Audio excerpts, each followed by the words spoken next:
to see a piece of interactive work that's primarily supposed to function as a goal-oriented time passer and still end up as one of the most moving games of all time. That's despite all the compromises it had to necessarily undertake that blatantly go against traditional convention. This is The Walking Dead in a nutshell. A game so barren in mechanics that it manages to be ubiquitous enough to be released on almost all electronic devices known to man. It barely offers any mechanical depth to engage you in its systems, is extremely lacking in giving you sufficient movement for navigation and exploration, and its longevity is even relative to that of a rabbit's life. How then can this so-called blasphemy of a game be even called worthy of praise and attention? Well, it only just so happened to have one of the best stories ever told in the interactive medium. A kind of narrative that well knows it desperately needs the scarcity of traditional game mechanics to be fully equipped in dealing its damaging blow of a literary gut punch to the player. Well, come on! You better have a plan to kill me, though, because it's me before anyone else in here!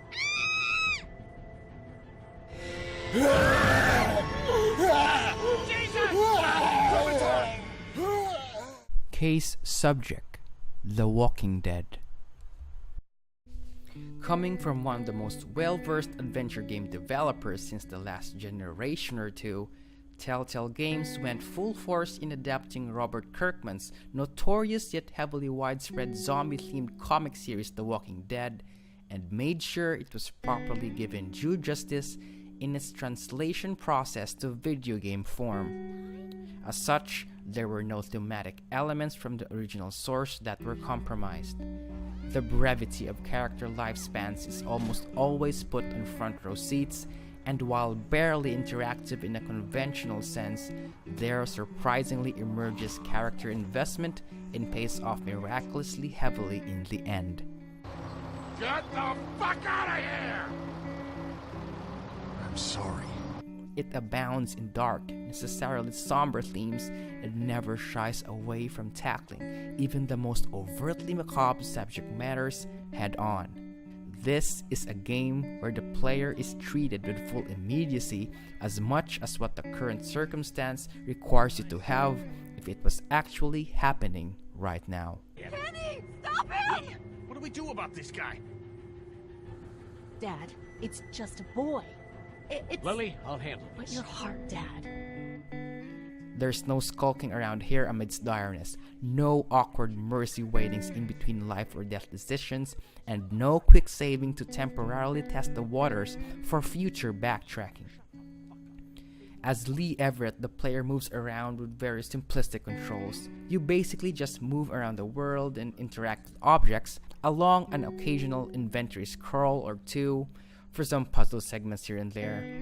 It could sound a bit formulaic, and indeed it can be, but it's all masked by a sweeping narrative flow that very much contextualizes every action you're doing on screen. So you maybe have been clicking a button for the umpteenth time, yet you never are explicitly bothered or yanked away from the experience as the rest of the presentation overwhelms you in its thematic consistency. Now, I'm not going to exactly draw any comparisons here between this interactive iteration in the television series or the comics, because this assessment will be purely based on what has been achieved on the current medium, as picking out minute interpretative inconsistencies is a different topic of its own. But from what Telltale has done in their own, however, it is quite a feat. A narrative feat, that is, with a sad, albeit necessary, compromise in the gameplay aspect. The Walking Dead catches on with huge success on characterization, writing, and overall narrative presentation.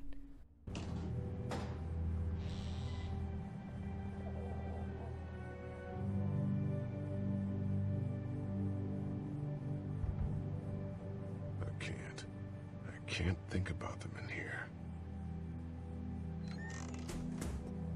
That's not to mean what's left of the gameplay is hampering what the narrative is doing well, though. In fact, it's the simplicity itself that directly delivers its point during the most intense scenes. When I say that door stays shut no matter what, I fucking mean it. You don't know who these people are. They could be dangerous. Worse, they could have let them right to us. Where the hell is your humanity? They would have died out there. Then we let them. The most basic flicking of the sticks to decide what decision you'd resort to in dire situations fortunately allows you as the player to both pay attention to the current event transpiring on screen with minimal allowance for your brain to focus on the actual mechanics themselves and to your instinctive input. Such moments truly define what's great about this multiple episodic game, and along with the aforementioned triumphs in its presentation, the not-so-deep interactions become less of an issue. But it looks like she's losing control of her people. If you were in my shoes, you'd be the... Holy shit. Son of a bitch. One of them is bitten. But what exactly makes the story great? Well, first off, Telltale is just very good at humanizing its characters. Lee Everett, your main character, is presented from the get-go as a subdued yet not as clean as you might think kind of guy. This decision to not extrapolate on his origins and instead start you off with him having just committed a crime is an effective design choice, as it not only allows the player to instantly align with him but also be more perceptive of what he truly may be in the past. This paves way for more player attentiveness in reading his lines and in figuring out how he would behave given the circumstances in and in accordance to what your interpretation of this character from the start could be. The dialogue choices in this game are also laid out pretty sufficient enough to accommodate a diverse range of responses, that in which branch out to truly present remarkable player feedback on a narrative standpoint that effectively solidifies the illusion that indeed the story is tailored to the choices you've made. However, not every choice in this game gives out an exactly different permutation, that by the end one would have seen the game spawn 100 versions of an ending. No, in here the changes in the story are well thought out and are succinctly assigned to be thematically significant whenever the dialogue necessarily begs for it. There's a sense of groundedness in the writing that, despite its fantastical premise of zombies, sheds light to the very basic nature of humanity and its tendency to adapt outrageously if it's in the state of collapse. You've got kids, Lily. Those things outside don't care. Maybe you should go join him then. You'll have something in common. God damn it, Lily. You have to control these people. This brings me to one of the best aspects of the game, its character development. Shortly thereafter, the game establishes our relationship with Clementine, a young child that's seeking her parents after having left by with her nanny. What spools after is a memorable, gut-wrenching, heartbreaking tale of trust, loss, and hope. I'm not going further into details now with the story, as giving further light into it could undermine its narrative strength. But here's the thing. Telltale certainly knows when and how to introduce characters, and of course, the exact time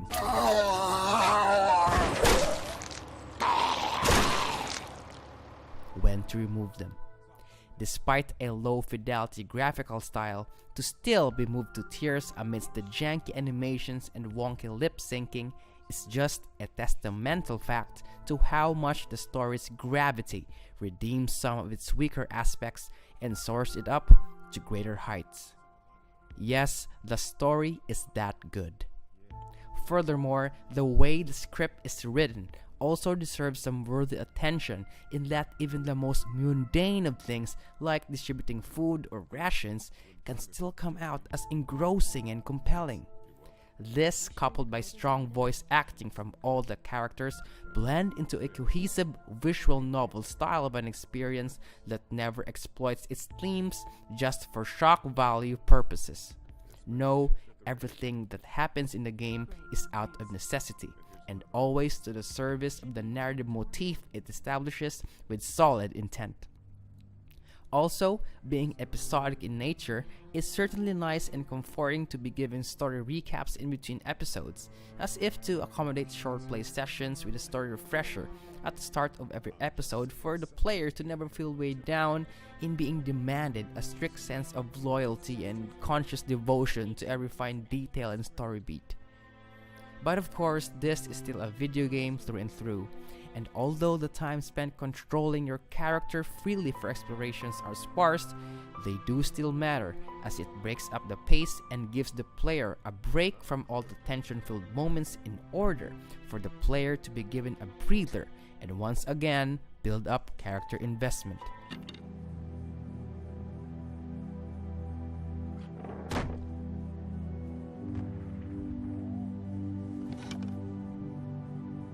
What's that?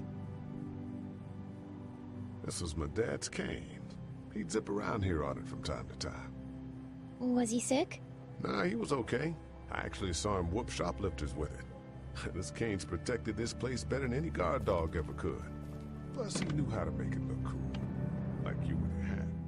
Thus begins the vicious cycle of character development leading to relationship build-up and then ultimately fate conclusion. It's a scarring emotional journey, and that combined with the fact that you're supposed to be responsible with all the choices you make, all the more adds to the burden of playing the game. But in a good way, ending up with events you have been hoping to turn out is extremely rewarding and relieving. But there's no permanent respite in this game though, and those moments of safety and tranquility could then come crashing down as crap consistently hits the fan. Leaving you again exhausted and catching for your breath, fearing for the characters you've just met, wondering whether the decisions you've made will eventually carry every single one of you through without casualty. Run!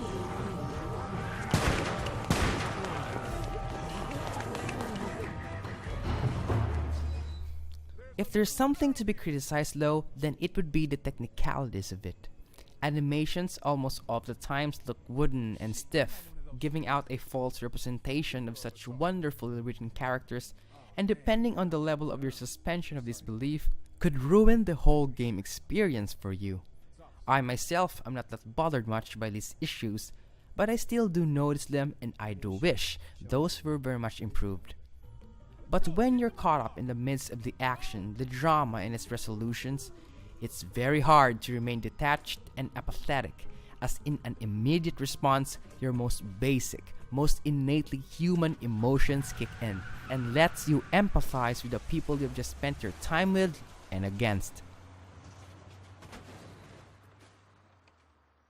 The Walking Dead is such a marvel of a creation that despite its compromises in offering content for the sake of enjoyment and player invention, still manages to evoke such strong emotional responses that resonate and will resonate with you as soon as the credits roll and even after your console or PC has been turned off.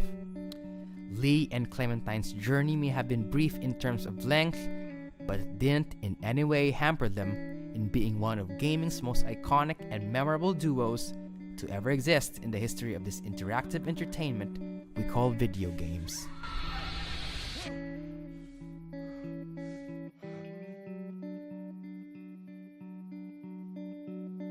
What do you think of The Walking Dead? Did it also resonate with you as much as it did on me? Don't forget to leave a comment, like the video, and if you can, just subscribe to my channel and we can talk about video games at its most artistic level. Thank you, and this is Matt, once again, signing off.